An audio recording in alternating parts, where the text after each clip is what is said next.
On a quiet Sunday afternoon, Camel Heights, a long-established, almost all-white suburb, suddenly echoed with jazz music coming from the backyard of a freshly painted beige house.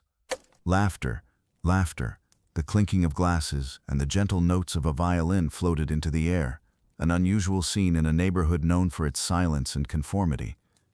At 118 Camel Heights, the backyard was adorned with glowing golden string lights, tables draped in crisp white cloths, glass vases filled with baby's breath, lavender, and a touch of amber roses, as if autumn itself had been threaded into the evening sky. Marcus Bell, 33, tall and broad-shouldered in a gray suit, stood as the groom. His face carried the calm of a man who had stood before many courtrooms, yet his eyes shimmered with the softness of a man in love.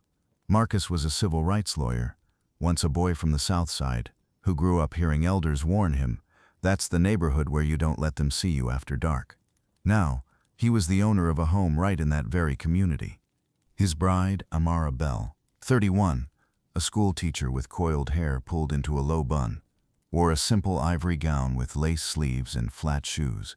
She embodied the kind of presence that could quiet children and soften even the hardest men with a single glance.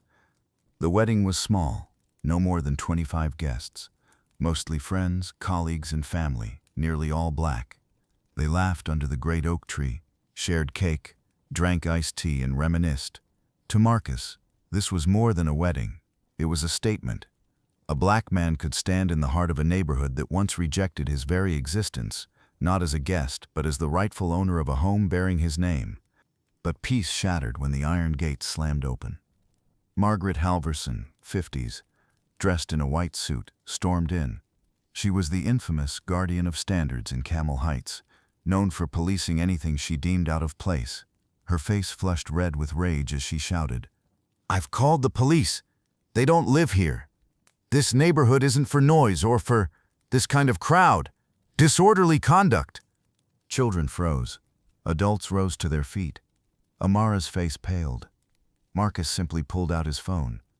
"If you've called," he said evenly, "then we'll wait." Minutes later, 2 white officers arrived. Margaret rushed to them, pointing furiously.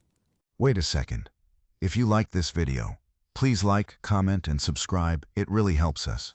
But instead of siding with her, both officers recognized Marcus, praising his legal victories, even congratulating him on his wedding.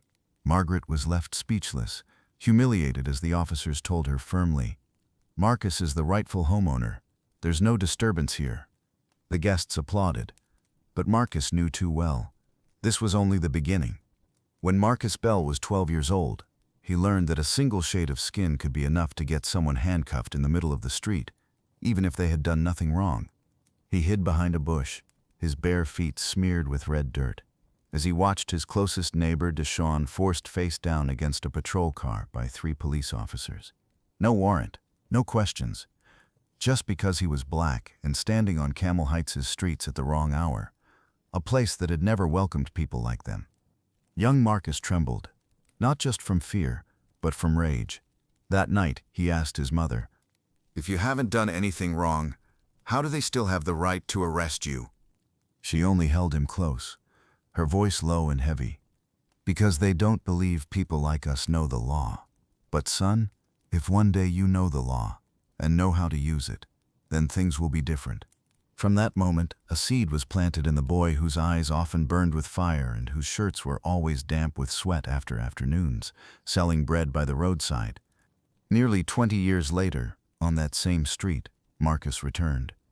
No longer hiding behind bushes, this time standing proudly in the backyard of his own house, on the day he married the woman he loved. That small wedding marked more than a union. It was a silent but defiant declaration that a black man not only had the right to love, to marry, but the right to be the owner of a home in the very neighborhood that once denied him even the right to exist there. At the reception, Deshawn, now in his 40s, hair flecked with gray, working for a moving company, stood quietly in a corner. His strong hands gripped a glass of lemonade, his eyes calm but warm. He walked over, clasped Marcus's hand firmly, and said, "You did it, kid. Back then, I thought nothing would ever change, but today, you proved me wrong." Marcus smiled, stepping half a pace back to make space for the woman at his side. She had skin the color of honey, eyes as gentle as a March morning. Her soft curls were tied neatly behind her head, her hand holding a bouquet of white lavender. "Meet her," Marcus said proudly. "This is Amara, my wife. Amara, this is Deshaun. He's like a brother to me." Amara Bell, a first-grade teacher at an inter-district school, believed education was the final light that could guide children through the darkness of prejudice. She was the one who had taught Marcus that victories didn't come only in the courtroom, but also at the family table in warm meals and words of love that nurtured the human heart. But a week after the wedding, with the backyard lights still strung up, they began to realize the silence in Camel Heights was not peace. It was the silence of prejudice, waiting for a chance to break. First came the alerts on the Community Watch app. White car at a 1T6 tires. Someone burned our mailbox. Streetlights keep getting smashed. Helen's electric fence shorted out mysteriously. Marcus and Amara read every notice. Amara's face tightened with worry, while Marcus only sighed. He had already installed hidden cameras around the house, a lawyer's habit, but also the quiet self-defense of a man who knew what it meant to live in black skin. Strangely, amid all the disturbances, their house was the only one left untouched. Then came the whispers. Maybe that house is retaliating, trying to scare the rest of us. Ever since those people moved in, this place hasn't been the same. Everything was peaceful before. Look at it now. One night, as Amara read on the couch, she froze. They don't know you defended the police once. They don't know I taught their kids songs about peace. All they see is our skin. Marcus clasped her hand. His eyes darkened. "It's all right. I've been ready for this." The storm finally hit one hot Saturday afternoon. The sun glared off rooftops, every grain of dust lit like gold. Amara had just returned from the market.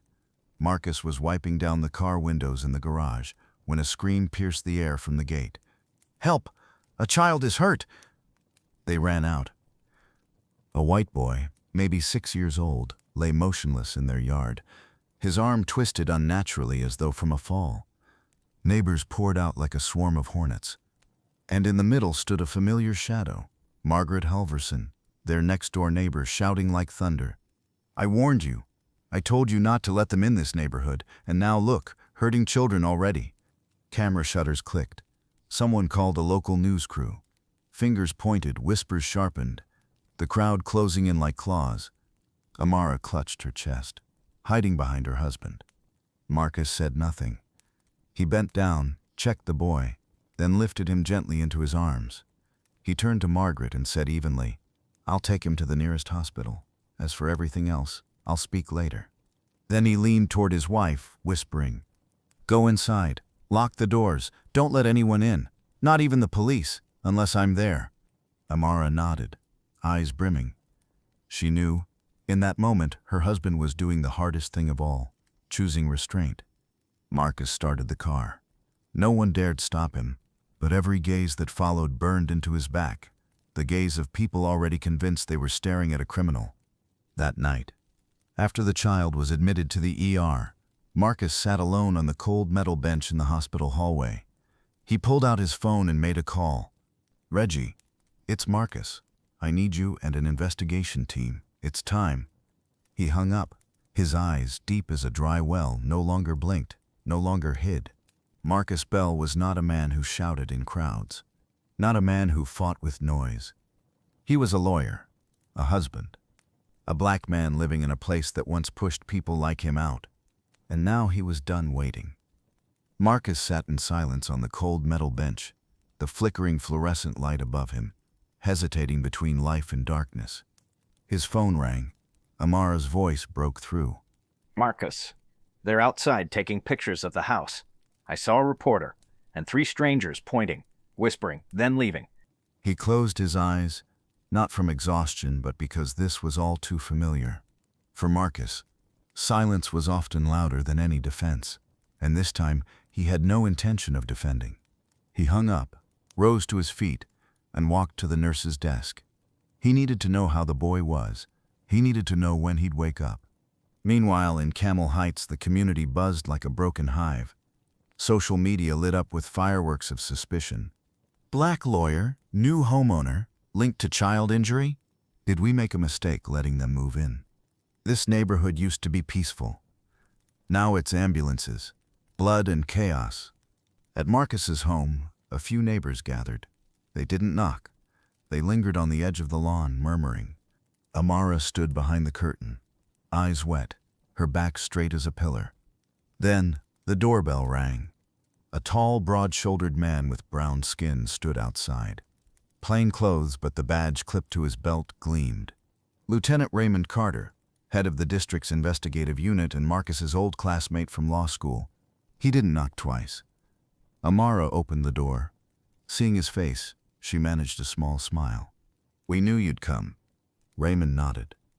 "I can't show favoritism, but I came to make sure the truth is seen for what it is."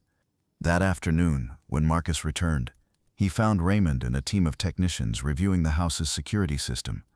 Marcus walked straight to the TV stand, reached behind, and pulled out the hard drive. He handed it to Raymond. "Front yard camera. I installed it the day we moved in. Just didn't want anyone knowing, not even the neighbors." Raymond studied him for a long moment, then silently accepted the drive with a nod. 2 hours later, in a small conference room at the local police station, before the lead investigator, the town's mayor, and several community representatives, Marcus played a video lasting 2 minutes and 47 seconds. The screen lit up. There she was, Margaret Halverson, in a blue floral dress, holding the hand of a young white boy. She smiled, bent down, said something. The boy hesitated, uneasy. She tugged him along. She stopped at Marcus's fence, looked around. No one in sight. Then she lifted the child high above the railing. The boy wriggled, too weak to resist, and she let go. Not a slip, not an accident. Deliberate. The boy fell into the yard, hitting the ground hard. The camera jolted slightly, like the collective heart of the room skipping a beat. The silence that followed sucked the air out of the chamber. A white woman on the neighborhood council covered her mouth, whispering, "I can't believe it." A man nearby, eyes brimming red, muttered, "We accused the wrong person." Raymond stood, signaled to his aide. They had just received an email, an audio file, the child's testimony from the hospital, now awake. The boy's voice rang clear through the speakers. "I saw her go into a neighbor's yard and break their pretty flower pots. Then she said it was a game. Then she told me we'd play hide and seek and lifted me over the fence to the black man's house. I was scared. I fell. No one spoke. The silence was heavy, but this time, it was the silence of shame." That very night, Margaret Halverson was escorted from her home. Marcus didn't watch. He didn't need to see another person in handcuffs, no matter who it was. At home, Amara sat on the armchair, fingers intertwined, her gaze on her husband, half sorrow, half tenderness. "I never thought she'd go that far, that poor child." Marcus sat beside her. He didn't comfort with words. He didn't need to. He just held her hand. And then, slowly, deliberately, he said, "I installed those cameras because I knew with this skin, we don't get the luxury of mistakes." He looked into her eyes, voice low, steady as if rising from the foundation of his soul. "If we're right, then we must be the ones who keep the proof." An early spring day, clouds heavy above, but no rain. Wind swept through the gray stone columns like a breath from history itself. Cold but just. Marcus Bell, in a perfectly fitted gray suit, walked steadily up the courthouse steps. He wasn't alone. Behind him was Amara, her hand tight, but her eyes blazing. To his left, Lieutenant Raymond Carter, the police officer who had chosen to stand with the truth. They carried no banners, no chants, no cheering crowds. Only one thing walked with them into that courtroom: truth and dignity. Across the aisle sat Margaret Halverson, the once proud white woman, hair neatly combed, shrank in her chair like a brittle branch in a storm. The arrogance of her class still lingered in her face, but it was cracked now, shattered by public outrage, stripped bare by the camera, exposed by the testimony of a child. The press filled every corner. Local stations, national outlets, independent bloggers, all their lenses pointed toward Marcus. Former police attorney sues neighbor for racial bias case shaking the community. The judge entered. A woman in her 50s, calm, steady. The court is now in session. Bell versus Halverson. Marcus rose. His voice was low, deliberate, each word landing like a hammer striking wood. I, Marcus Bell, bring charges against the defendant Margaret Halverson on 3 counts. Endangering a child, deliberate destruction of private and public property, and most serious of all, false accusation intended to incite racial hatred. The room did not stir. The truth was already too heavy to dispute. Then Marcus stepped to the witness stand. He didn't deliver a grand speech. He told a story like an elder speaking to children. I grew up near this very street. Right here, I watched my closest neighbor, my brother in all but blood, pinned against a patrol car, handcuffed, for no crime other than being black and standing on a white man's lawn after dark. He paused, then went on. I studied law, not to take revenge, but to protect. Not to be the victor, but to ensure we were never pushed off the board entirely. I don't sue Mrs. Halverson for myself. I sue for every black child chased off a playground because their skin was the wrong shade. I sue so that my neighbors don't have to walk in fear because someone decided they look like a threat. I sue for those caught in the chaos she created, and for the child who told the truth and nearly paid the price for it. He didn't shout. He didn't cry. But the courtroom's air grew tight, pressing against every chest. The cold wind slipping through the doors carried a question no one could ignore. How many of us stayed silent when wrong was done? The defense attorney, old and sharp, tried to pivot. Your Honor, my client is an elderly woman, mentally unstable since her husband's death. She bore no malice, merely a tragic misunderstanding. The judge cut in.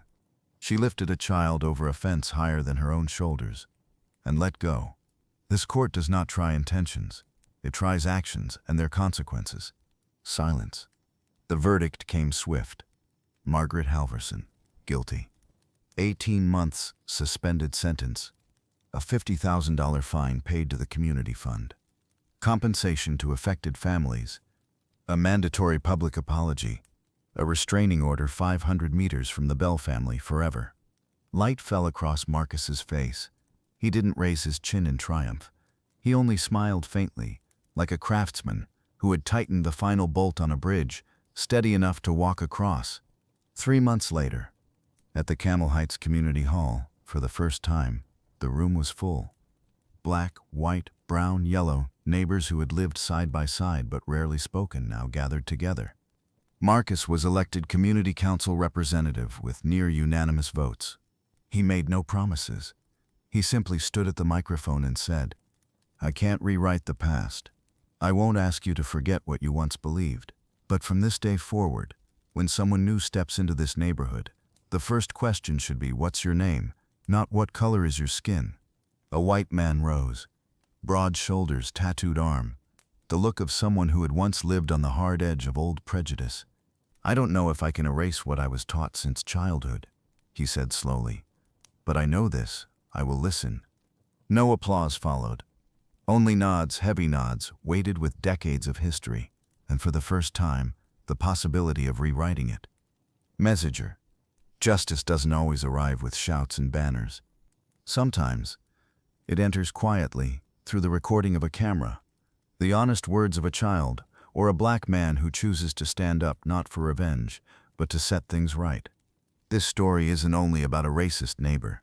It's about a society that once treated blackness as strange, that saw skin color as a scar instead of dignity.